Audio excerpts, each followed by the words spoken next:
মার্কিন president Donald Trump দাবি করেছেন, ইরান শতভাগ নিশ্চিতভাবে পারমাণবিক অস্ত্র তৈরি না করার ব্যাপারে সম্মত হয়েছে।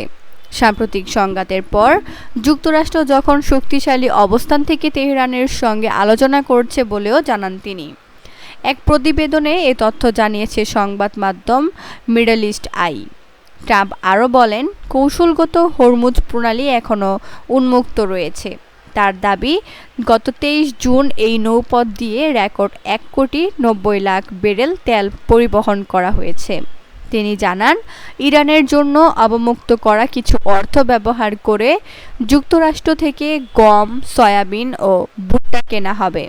একই সঙ্গে তিনি পুনরায় দাবি করেন, মার্কিন বাহিনী ইরানের সামরিক সক্ষমতার ওপর ব্যাপক ক্ষয়ক্ষতি করেছে। ট্রাম্প বলেন, ইরান আমাদের সঙ্গে একটি চুক্তি করতে খুবই আগ্রহ। আমার মনে হয় আমরা তাদের সঙ্গে একটি সমঝোতায় পৌঁছাতে পারব। তবে সংঘাতের পর ইরান আরও শক্তিশালী হয়ে উঠেছে এমন সংবাদকে তিনি ভুয়া বলে উড়িয়ে দেন।